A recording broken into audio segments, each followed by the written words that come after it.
let's go to Dan Arbell, scholar in residence at American University. Thanks for joining us on the program today. Hezbollah is being served blow after blow. How do you think it will respond? I think Hezbollah right now is in total disarray. Israeli attacks created havoc and chaos among its rank and file, and its command and control structure has been obliterated. It will take time for Hezbollah to get its act together, to regroup, to reassert itself. A lot depends on Iran and the Iranian regime and what it wants Hezbollah to do. So the next few days will be critical to watch. But meanwhile, Israel is taking advantage of the vulnerabilities of Hezbollah right now, as continuing, as we reported, with its attacks on its senior command and other operatives and missile sites and so on, to try and take advantage of the current situation, which may not last for much longer. Yeah, this assassination is as much of a blow to Iran as it is to Hezbollah, isn't it? I mean, it's announced 5 days of mourning and taken emergency precautions to hide away its leader, Ayatollah Ali Khamenei, in case he too gets assassinated. So what are Iran's options here, especially given that it's so closely webbed to Hezbollah? Is it likely to, use its proxies to retaliate, or will it take the bold move to retaliate itself?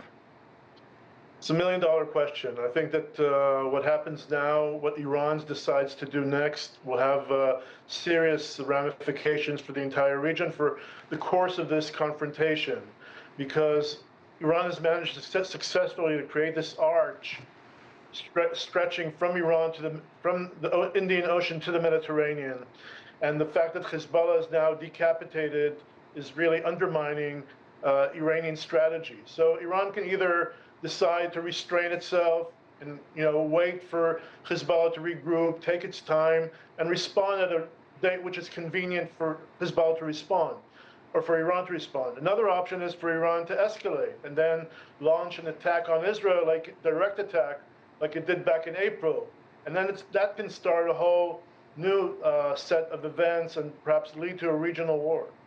So National Security spokesperson John Kirby said this morning Israel's recent strikes that killed Hezbollah leaders were good for the world and also called for a ceasefire. Israel clearly has no intention of pausing its military campaign for a ceasefire. So what can or will the US do to influence this fast-moving turn of events? And it seems in some ways the US is both supportive of the fight against Hezbollah and a ceasefire, but can there be both?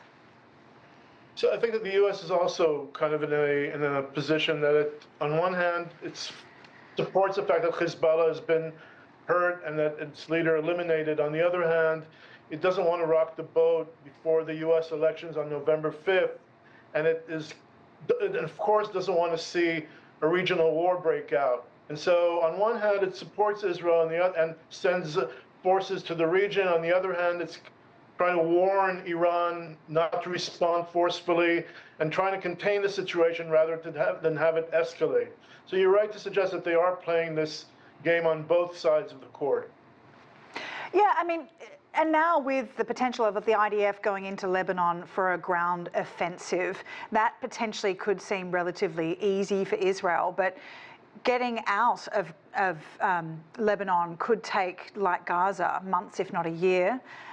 Does Israel have the resources, and would it need the US to power two large-scale conflicts on its border? It would definitely need US support, and it definitely needs equipment, and its soldiers need to be, in position to. The army has been fighting for a year now since the Gaza war broke out, and it's stretched out on both fronts. But still, it can fight on both fronts. I don't think it would be a good idea to move now to a ground invasion, which exposes Israeli soldiers to Hezbollah attacks, which makes them sitting ducks. And let me remind you, Lebanon for Israel has been for many years what the Vietnam has been for the U.S.